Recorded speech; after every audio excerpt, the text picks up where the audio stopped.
तो इस क्वेश्चन में हमसे बोला है कि एक सीरीन है जो कि एक ट्रेनी नर्स है, is posted in surgical ward, उसकी सर्जिकल वार्ड में पोस्टिंग लगी है। वो हेल्प कर रही है नर्सिंग हेड को इन्वेंट्री मैनेजमेंट में। Where she noticed the high risk medication are kept separately under locker. उसने देखा कि जो हाई रिस्क मेडिसिन है वो सेपरेटली लॉकर में रखी हुई है। तो उसके बाद वो हेड नर्स से पूछती है कि हाई रिस्क मेडिसिन को ऐसे डबल लॉक में क्यों रखा है। तो इसका अब बताना है कि कौन सी मेडिसिन है वो, इंसुलिन, डिजॉक्सिन, फेंटेनिल या पोटेशियम क्लोराइड 10%। तो इसका आंसर होगा फेंटेनिल, क्योंकि फेंटेनिल एक हाई रिस्क मेडिसिन है और जितने भी ऑप्शन है उनमें से बस एक यही है जो हाई रिस्क मेडिसिन है। इस ऑफर इसको हमेशा डबल लॉक में रखा जाता है। इसका रीज़न ये है कि ये एक पोटेंट ओपियोइड एनाल्जेसिक है और it is classified as controlled substance due to its potential for abuse and risk for respiratory depression. अगर गलती से भी आपने इसकी डोजेज गलत दे दी या फिर ये नहीं देनी थी दे दी, तो जिसकी वजह से रेस्पिरेटरी डिप्रेशन और बहुत सारे साइड इफ़ेक्ट्स देखने को मिल सकते हैं। इसीलिए इसे डबल लॉक के अंदर रखा जाता है ताकि ये भी रहे कि हाँ ये सेफ़ है और साथ में अनऑथराइज्ड एक्सेस ना हो, मतलब कि कोई भी आपके बिना पूछे उस चीज़ को ना निकाल सके। नेक्स्ट क्वेश्चन है, you are in operation theatre nursing officer.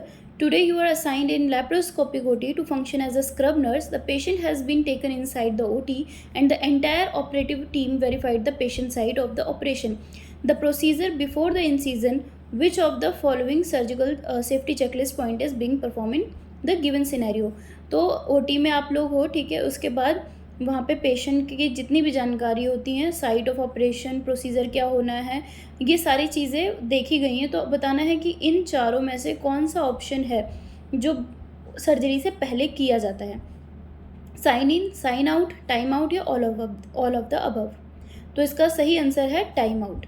Time out जो होता है वो लास्ट थर्ड लास्ट होता है, ठीक है। इसमें क्या होता है, surgical safety checklist consist 3 main points, sign in, time out और साइन आउट। ये होता है, सॉरी सेकंड होता है, सेकंड उसके बाद time out just before the surgery check किया जाता है और sign out after the surgery होता है। तो जो the time out checklist point is perform before the incision to verify the patient's identity. तो बेसिकली कोई भी सर्जरी करने से पहले पेशेंट का नाम, उसकी पूरी आइडेंटिटी, ठीक है, एज, सेक्स जो भी है, साथ में क्या उसका डिजीज़ कंडीशन है, किस लिए ऑपरेशन थिएटर में और कौन सी साइट है, ये सारी चीज़ें चेक की जाती हैं। तो the sign off checklist is perform after the surgery is complete to insure that all the instrument and supply have been accounted for. तो ये सारी चीज़ और साइन इन। उसके बाद next question is, a clinical instructor is providing bedside teaching to the second year BSc nursing student about the whoosh test on a patient with NG tube. Select the most appropriate statement related to the test. तो basically जो clinical instructor है वो बच्चों को बता रही है NG tube, NG feeding के टाइम पे कि कैसे चेक करना है, तो वुश साउंड के बारे में बता रही है। तो हमें इसमें से करेक्ट आंसर बताना है कि करेक्ट आंसर क्या होगा। पहला है, it is use to assess the correct placement of NG tube. तो बेसिकली वुश टेस्ट हाँ इसीलिए करते हैं ताकि पता चले कि प्लेसमेंट NG ट्यूब की करेक्ट है या नहीं है। तो ए तो सही है। Second is, the examiner will place the diaphragm of the stethoscope over the left upper quadrant of abdomen to listen the bubbling air sound.